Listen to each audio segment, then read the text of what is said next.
The Great Gatsby, Chapter 4, Section 5. One October day in 1917, said Jordan Baker that afternoon, sitting up very straight on a straight chair in the tea garden at the Plaza Hotel, I was walking along from one place to another, half on the sidewalks and half on the lawns. I was happier on the lawns because I had on shoes from England with rubber knobs on the soles that bit into the soft ground. I had on a new plaid skirt also that blew a little in the wind, and whenever this happened, the red, white, and blue banners in front of all the houses stretched out stiff and said tut, tut, tut, tut in a disapproving way. The largest of the banners and the largest of the lawns belonged to Daisy Fay's house. She was just 18, 2 years older than me, and by far the most popular of all the young girls in Louisville.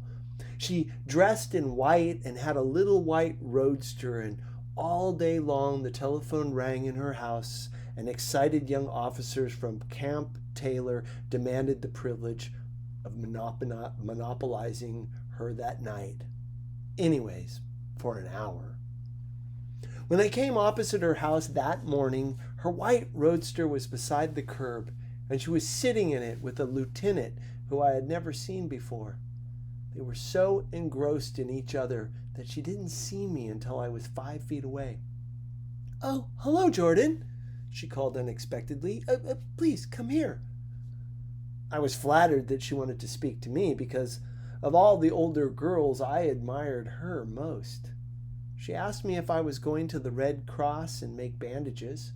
I was. Well, then would I tell them that she couldn't come that day? The officer looked at Daisy while she was speaking in a way that every young girl wants to be looked at sometime, and because it seemed romantic to me, I have remembered the incident ever since. His name was Jay Gatsby, and I didn't lay eyes on him again for over 4 years. Even after I'd met him on Long Island, I didn't realize it was the same man. That was 1917. By the next year, I had a few beaux myself, and I began to play in tournaments, so I didn't see Daisy very often. She went with a slightly older crowd when she went with anyone at all. Wild rumors were circulating about her, how her mother had found her packing her bag one winter night to go to New York and say goodbye to a soldier who was going overseas. She was effectually prevented, but she wasn't on speaking terms with her family for several weeks. After that, she didn't play around with the soldiers anymore, but only with a few flat-footed, short-sighted young men in town who couldn't get into the army at all. By the next autumn, she was gay again, gay as ever. She had a debut after the armistice, and in February she was presumably engaged to a man from New Orleans. In June, she married Tom Buchanan of Chicago with more pomp and circumstance than Louisville ever knew before. He came down with 100 people in 4 private cars and hired a whole floor of the Seelbach Hotel, and the day before the wedding he gave her a string of pearls valued at $350,000. I was bridesmaid.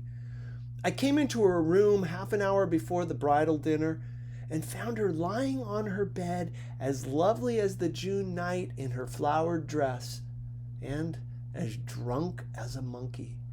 She had a bottle of Sauterne in one hand and a letter in the other. "Gratulate me," she muttered.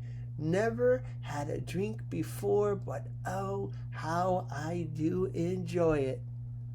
"What's the matter, Daisy?" I was scared, I can tell you. I'd never seen a girl like that before. "Here, dearest." She groped around in a wastebasket she had with her on the bed and pulled out the string of pearls. "Take 'em downstairs and give 'em back to whoever they belong to. Tell 'em all Daisy's changed her mind. Say, Daisy changed her mind." She began to cry. She cried and cried I rushed out and found her mother's maid, and we locked the door and got her into a cold bath. She wouldn't let go of the letter. She took it into the tub with her and squeezed it up into a wet ball and only let me leave it in the soap dish when she saw that it was coming to pieces like snow. But she didn't say another word. We gave her spirits of ammonia and put ice on her forehead and hooked her back into her dress, and half an hour later, when we walked out of the room, the pearls were around her neck and the incident was over. Next day at 5 o'clock, she married Tom Buchanan without so much as a shiver and started off on a 3-month trip to the South Seas. I saw them in Santa Barbara when they came back, and I thought I'd never seen a girl so mad about her husband. If he left the room for a minute, she'd look around uneasily and say, Where's Tom gone?" and wear the most abstracted expression until she saw him coming in the door. She used to sit on the sand with his head in her lap by the hour, rubbing her fingers over his eyes and looking at him with unfathomable delight. It was touching to see them together. It made you laugh in a hushed, fascinated way. That was in August. A week after I left Santa Barbara, Tom ran into a wagon on the Ventura Road one night and ripped the front wheel off his car. The girl who was with him got into the papers too because her arm was broken. She was one of the chambermaids at the Santa Barbara Hotel. The next April, Daisy had her little girl, and they went to France for a year.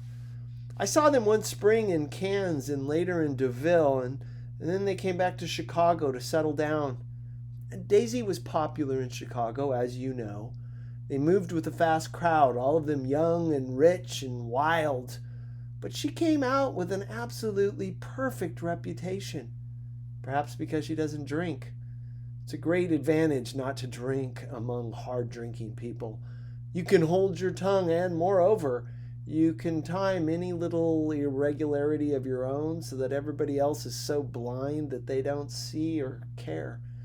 Perhaps Daisy never went in for amour at all, and yet there's something in that voice of hers. Well, about 6 weeks ago, she heard the name Gatsby for the first time in years.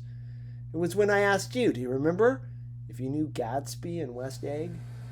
After you had gone home, she came into my room and woke me up and said, "What Gatsby?" And when I described him, I was half asleep. She said in the strangest voice that it must be the man she used to know. It wasn't until then that I connected this Gatsby with the officer in her white car.